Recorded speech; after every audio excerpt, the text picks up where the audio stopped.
gusto, Davor. Buenas noches. Bueno, lo primero, ¿cuál es el balance que se hace de este primer día de movilizaciones? El Mineduc dijo que paralizó apenas el 19% del magisterio a lo largo del país. ¿Ustedes coinciden con esas cifras? Bueno, esa discusión por las cifras siempre se da, pero la verdad es que es un error metodológico, me parece, estadístico de la ministra, de la subsecretaria, porque cuenta todo el sistema escolar, jardines infantiles, etcétera, y no se le ha convocado a todos. Esto es básicamente el sector público, y en ese sector, que al que convocamos, la adhesión fue un 75%. Esa es la cifra que tienen ustedes. ¿Y quién paralizó hoy día? ¿O quién no paralizó, mejor dicho?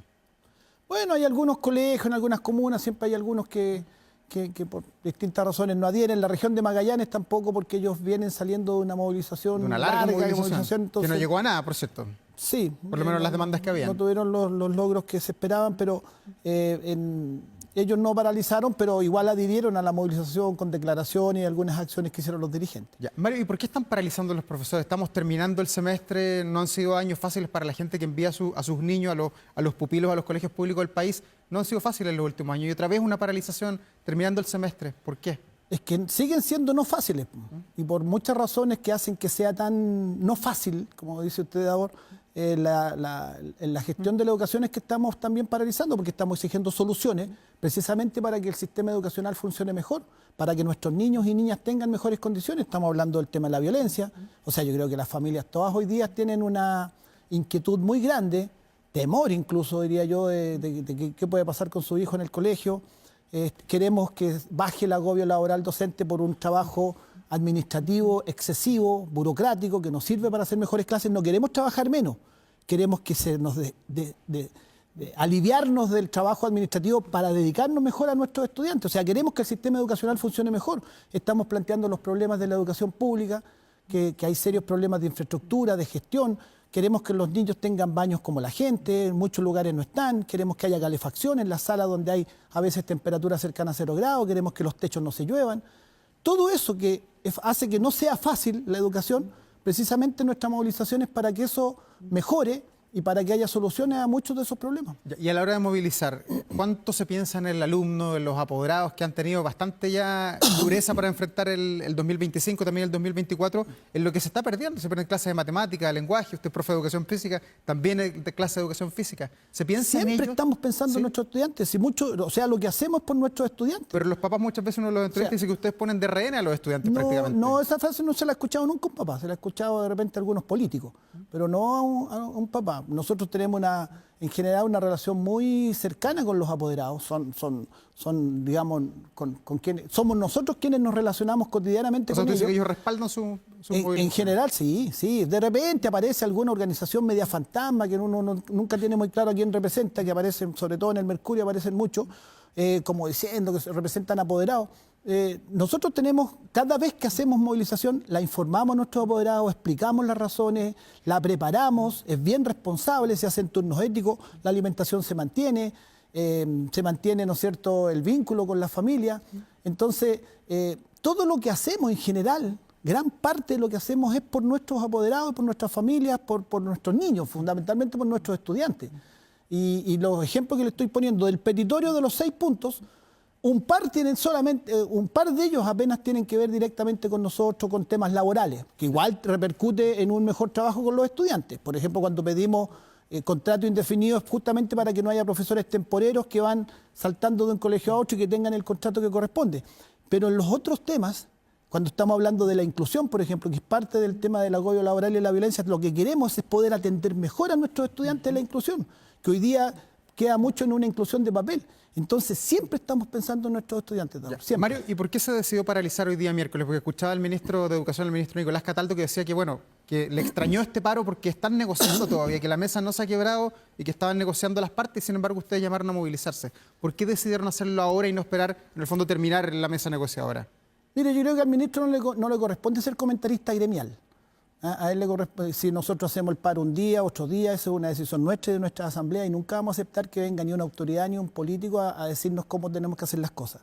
Nosotros decidimos con mucha autonomía lo que nos corresponde, y por sobre todo nos declaramos muy autónomos del poder político, poder institucional, etcétera. Pero el ministro, más que estar comentando qué día hacemos el paro, el ministro tendría que estar buscando soluciones para que este problema se pueda resolver, para que no tengamos que ir al paro indefinido, que nosotros no queremos. Pero eso depende de que tengamos respuestas a los problemas. Las respuestas han sido insuficientes, pero yo por otro lado no soy tan pesimista. Yo espero que después de estas manifestaciones donde se ha demostrado que el profesorado sí está preocupado de estos temas, que no son ocurrencias de los dirigentes, sino que lo que estamos haciendo nosotros es representar problemas reales que hay hoy día en la educación chilena.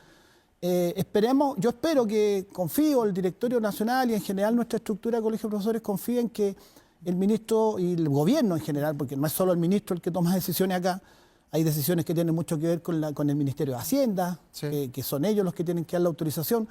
Yo espero que se den cuenta que hay un conflicto real acá en educación, que el profesorado está descontento y que quiere soluciones y esas soluciones lleguen. ¿Pero tienen ustedes una buena relación y una buena opinión del ministro Cataldo o estaba mejor con el ministro Ávila, que fue el primer ministro de Educación que tuvo el presidente Boric? Cuando estaba el ministro Ávila yo no era presidente nacional, así que no me tocó una relación tan directa con él, aunque lo conozco, sí.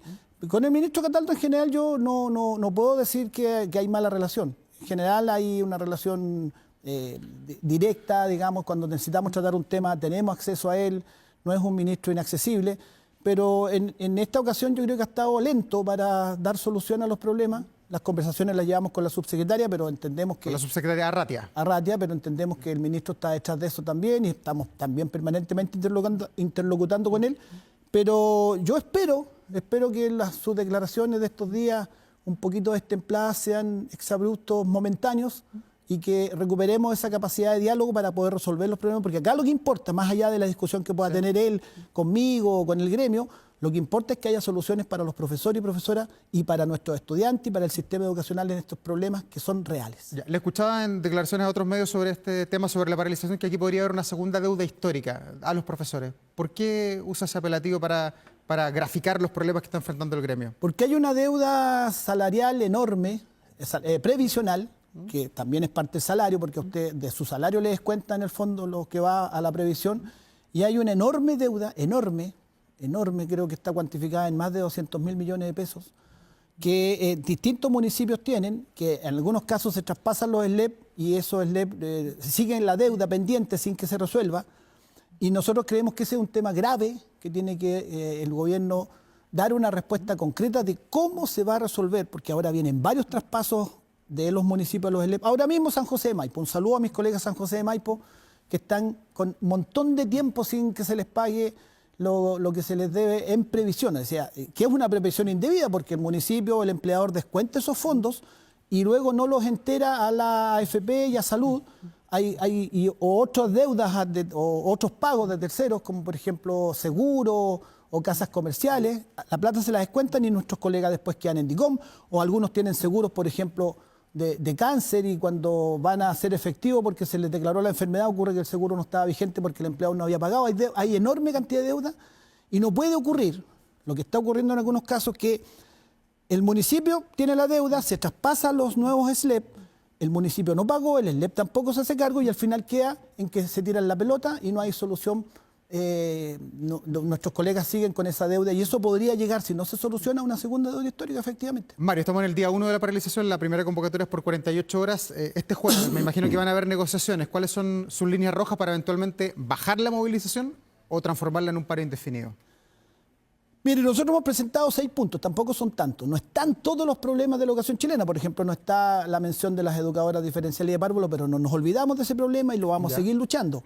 Pero el tema es que de esos 6 puntos tiene que haber alguna respuesta. Mire, uno sabe que en estos temas a lo mejor uno nunca o rara vez consigue el 100% de lo que está pidiendo, pero tampoco podemos quedar tan lejos como está hasta ahora el gobierno entregando respuestas demasiado parciales. Hay temas donde no nos ha respondido derechamente, dice que lo están estudiando, pero no hay ninguna respuesta y uno siente como que la cosa se dilata. Así que esperamos que en los próximos días, después de terminar esto, nosotros estamos totalmente disponibles a conversar. En una conversación preliminar con la subsecretaria que tuve hoy día, probablemente nos vamos a reunir el próximo martes. Es decir, la próxima semana a mí me parece crucial para que ya podamos tener respuestas más concretas y si esas respuestas son satisfactorias, cosa que vamos a ver con nuestros colegas, por supuesto, lo vamos a debatir. Si esas respuestas se acercan, no será el 100%, pero será ya algo que uno sienta que realmente empezamos a solucionar los problemas y podamos decir ya, ok, hasta acá llegamos, o si no es así, si no hay respuestas, si no avanzamos de lo que se tiene hasta hoy, tendríamos que entrar a una etapa de movilización indefinida, cosa que por supuesto nosotros no queremos, pero que depende del gobierno que no tengamos que pasar esa etapa. Bueno, estamos en periodo de movilización 48 horas, además en un contexto en que la educación está siendo muy cuestionada, no por lo que pasa en el aula, sino por lo que pasa en las afueras de los colegios y al interior de los colegios con la violencia desmedida, que tiene un caso símbolo, lo que pasó la semana pasada ahí en San Pedro de la Paz, en el sur de Chile, también lo que ha pasado en Melipilla, en La Florida. Ya no nos sorprendemos de tantas cosas que han sucedido en el último tiempo que tiene que ver con colegios. ¿Las medidas que se están tomando son las adecuadas? ¿Cómo lo están viviendo los profesores? Mire, efectivamente, este es un problema gravísimo, gravísimo, nosotros lo venimos denunciando hace tiempo, pero esto ha escalado. Yo agregaría de los casos terribles que hemos tenido en estos días, el suicidio de una colega en la comuna de Valdivia, que ocurrió en estos días, que se suma a otros. ¿También por violencia escolar? También por situaciones escolares, sí, por situaciones, en este caso, de maltrato laboral, pero que es todo un conjunto temático que hace que hoy día sea extremadamente difícil ser profesor y extremadamente difícil trabajar en un colegio. El tema de la violencia específicamente ya llegamos a puntos límites, o sea, que dos tipos salten una reja, entren a un colegio y baleen estudiantes, o sea, ya yo creo que es una cosa absolutamente inadmisible. El asesinato de un joven de manos de otro joven escolar en una plaza en Melipilla y otra serie de casos que están cotidianamente, agresiones graves, con fracturas, agresiones de apoderados. Estamos viviendo una sociedad muy violenta, sin duda. El problema yo creo que es más estructural que una cosa que sea solo de la escuela. Esto viene desde afuera, una sociedad muy violenta. Todos los días ustedes mismos en los noticieros muestran distintos hechos de violencia en las calles, en un semáforo. Las rencillas viales, claro. Casi la mitad del noticiero es violencia y después pasamos a la sección deporte y sigue violenta la cosa. O sea, es realmente una situación de una sociedad, pero las escuelas, particularmente las escuelas, tienen que ser lugares especialmente protegidos y en donde se debe desterrar la violencia. Y en eso hay distintas medidas de distinto tipo, pero que se está muy lento. Fíjese que hay una ley en el Congreso, una ley de convivencia, que nosotros no somos ingenuos, no creemos que porque se promulga una ley en el diario oficial automáticamente va a desaparecer la violencia, pero va a permitir entregar herramientas. O sea, haya por lo menos un encargado de convivencia en cada colegio. Eso por un lado, pero otras medidas más, obligaciones de los sostenedores, protección a las víctimas. Hay varias medidas que creemos que van a ayudar, herramientas que hoy no existen. Eso es el futuro, pero lo que hay hoy día, el detector. Sí, pero es que esa ley lleva un año, a eso iba. Esa ley lleva más de un año discutiéndose en el Congreso, ha ido muy lento, recién hoy día se reactivó, probablemente a razón del paro nuestro, es probable, porque nosotros estamos poniendo este tema como un tema que es parte de esta agenda corta de la que le hablo, pero va muy lento y los colegios necesitan tener más recursos y más protección. Ya, pero lo que tenemos hoy día, el famoso detector de metales, odiado y alabado, ¿cuál es su opinión de usted como presidente de los profesores de Chile? ¿Le gusta el detector de metales en los colegios? Le voy a responder con un poquito de contexto. A ver. Nosotros, yo entiendo cuando una comunidad que está azotada por la violencia ve en eso una solución y se aferra a lo que sea y claro... Da una sensación de seguridad. Da una cierta sensación de seguridad, pero la experiencia comparada, lo que ha pasado en otros países que han aplicado esto de manera más masiva, como por ejemplo Estados Unidos, es que la violencia no baja porque se pongan estos detectores de metales. Cada tanto nos llegan las noticias de que en Estados Unidos una balacera y murieron 30 personas. Ojalá que nunca lleguemos a eso. Ojalá que nunca lleguemos a eso, pero ya tuvimos balacera en colegio. Y el detector de metal, además, yo le quiero decir algo, en el mismo ejemplo de San Pedro de la Paz que recién se dijo. Si hubiera habido detector de metal en ese colegio, no evitaba la situación, porque los tipos saltaron la reja y fueron a balear a un estudiante. Entonces no es una panacea, puede que dé una falsa sensación de seguridad, pero no es la solución. Pero los profesores mayoritariamente lo respaldan esto. Hay lugares donde se ha hecho votación, por supuesto, sí. Por eso digo que yo entiendo. Y en ese sentido yo creo que no es un tema de fondo a debatir. Si una escuela coloca el detector de metales, bueno, colóquelo. Pero yo advierto, por la experiencia, porque este tema lo hemos estudiado, que no va a ser una solución. Ya, pero han habido sanciones contra los quienes los han colocado. Claro, exactamente, porque hoy día en la legislación, eso efectivamente por razones, digamos, de derechos de privacidad y otras cosas, eso no se puede hacer. Pero si se llegara a hacer, si hubiera una modificación en la norma, no va a cambiar gran cosa, porque en el mismo ejemplo, los tres casos que se citaron ahora en esta conversación, el detector de metal no hubiera evitado ni el asesinato en la plaza de Melipilla, ni los balazos que se le dieron a los estudiantes por parte de estos tipos que ingresaron. Ya, y a junio del 2025, estamos transitando el 4 o 5 de junio, aula segura, ¿sirve dar respuesta a los problemas que hoy tienen los colegios, que hoy tiene el país? Mire, esa ley fue más una cuestión comunicacional que una cuestión real. En realidad, el aula segura fue un nombre como casi de fantasía que se le puso a un ordenamiento de ciertas normas que existen, que permiten expulsar estudiantes siguiendo determinados protocolos, cosa que siempre había existido. Por lo tanto, esa fue una cuestión más efectista que efectiva. Y a la vista está que, a pesar de que se promulgó la famosa ley de la segura, que en su momento se propagandeó como lo que nos iba a asegurar las aulas. Claro, pero muchos colegios no la están aplicando. No, El caso de Santiago, acuérdense cuando fue el tema de las bombas molotov en el INBA. Sí, pero es que si se han aplicado, en varios casos se ha aplicado en Santiago. No es verdad que no se han aplicado. O sea, en algunos sí, claro, lo dice el ministro de hecho, pero en otros no. Claro, Depende del sostenedor. Pero en los casos en donde, o sea, a pesar de la existencia de esa ley, la violencia no. Después que se promulgó esa ley, la violencia bajó, no bajó, aumentó.